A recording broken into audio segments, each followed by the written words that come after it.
Describe an argument two of your friends had. When it happened, what it was about, how it was solved, how you felt about it. Arguments are a very common part of life, but I think most arguments can be still avoided. Recently, India faced the second coronavirus wave. As the numbers were rising, my friends and I were discussing whether a lockdown should be imposed. One of my friends, Ravi, believed that a stringent lockdown was the only solution to bring down the cases. He was very adamant that lockdown should be imposed without any delay. However, one of my other friends, Vishal, believed that lockdown don't help.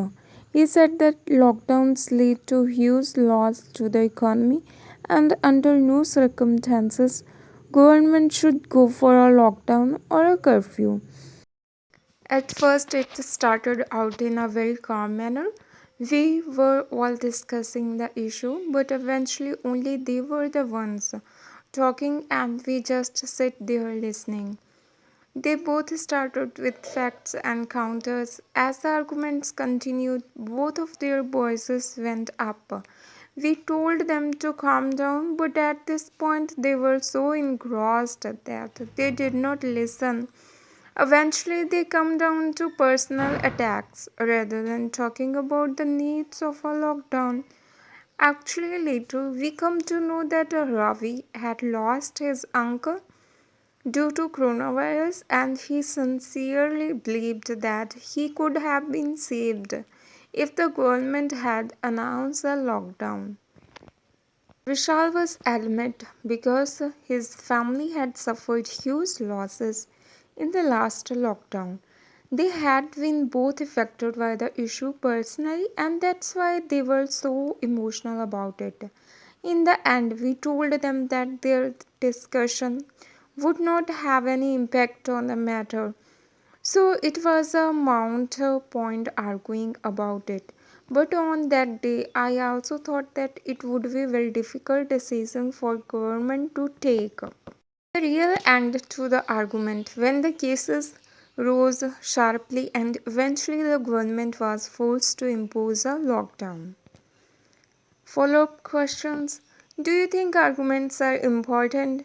Yes, arguments are definitely important because they make us know about the other side of the issues. Arguments happen when we are adamant about something, but at the same time, we fail to understand the other side. When we argue, we learn about what others think. What do family members generally argue about?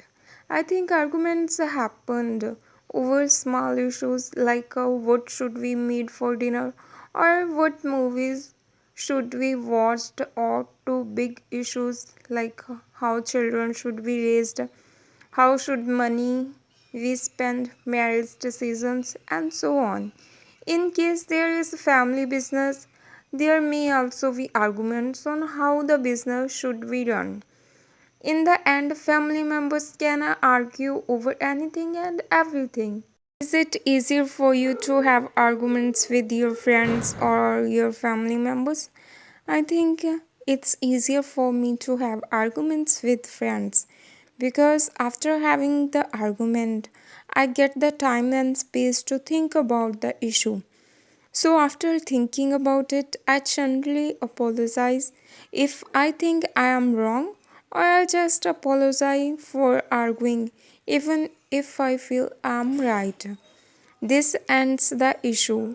On the other hand, with family, I don't get the space, so sometimes the arguments continue for days. Do you think people should change the way they think when they have arguments? I think arguments happen because of the two main reasons. Firstly, people are unable to control their emotions and they say things they would not normally. Secondly, they happen because people have very strong opinions about something. So I think instead of proving oneself right, People should definitely try to listen to others' point of view in arguments. If two people argue, do you think a third person should be involved in the settlement? Yes, I think a third person can bring in much needed objectivity because the people involved in the argument become emotional about the issue.